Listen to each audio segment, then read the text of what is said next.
aspek kebinekaan. Indonesia mempunyai satu fakta yang tidak bisa dipungkiri, dan kebinekaan itulah yang sebetulnya bisa memberikan makna bahwa Indonesia itu adalah negara yang besar. Bapak-bapak pasti insya Allah sudah melakukan perjalanan muhibah di beberapa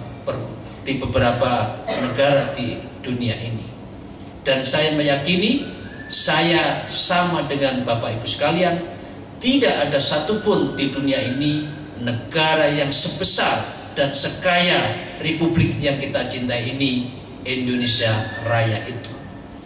Masalahnya Bapak Ibu sekalian yang saya hormati adalah apa yang disampaikan dari pengurus wilayah ISNU maupun oleh Bapak Kilian sebagai pengurus wilayah Nahdlatul Ulama, yaitu ada proses yang tidak linier di dalam pembangunan kita.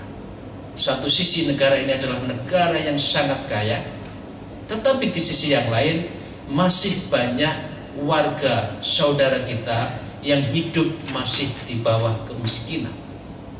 Betul apa yang disampaikan oleh pengurus wilayah ISNU tadi. Kemauan dan juga keinginan, para pengusaha kita hanya maunya itu ingin mengeksplorasi dan eksploitasi kekayaan kita. Dia tidak mempunyai rasa tanggung jawab kekayaan yang dia lakukan, kekayaan yang dia peroleh, kekayaan yang dia eksploitasi, diabsorb dari negeri yang kaya raya ini, seharusnya untuk mempercepat yang disebut dengan kesejahteraan rakyat itu. Saya tidak ingin menghitung berapa banyak kekayaan Provinsi Papua dan Papua Barat yang telah disumbangkan untuk NKRI ini. Saya tidak mampu untuk menilai berapa kontribusi yang telah diberikan oleh Papua dan Papua Barat untuk menyatakan bahwa negara ini adalah negara yang merdeka, yang berdaulat.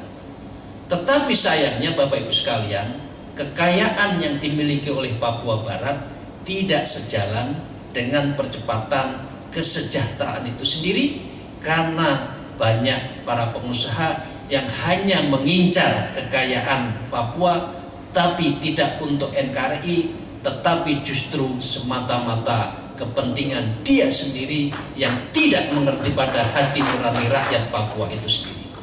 Karena itu saya mengajak pada saudara semua, kepada pengurus wilayah ISNU dan juga pengurus pusat ISNU dan NU secara keseluruhan, inilah yang menjadi pekerjaan rumah kita.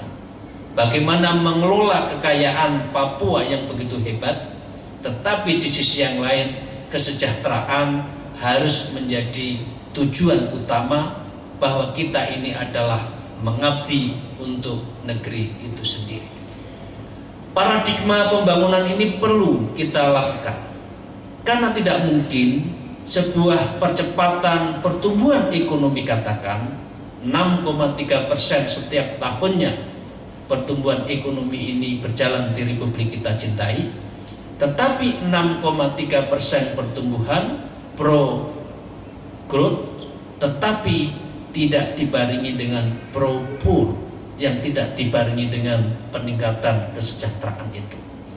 Karena itu pertumbuhan, haluan ekonomi yang harus kita kembangkan ke depan adalah haluan ekonomi yang pro growth di satu sisi, tetapi pro job dan pro poor di sisi yang lain, sehingga dengan demikian mampu untuk menyerap tenaga kerja dan tidak ada lagi yang menganggur, sehingga dengan demikian masyarakat Indonesia seharusnya tidak ada yang miskin, apalagi hidup di bawah kemiskinan.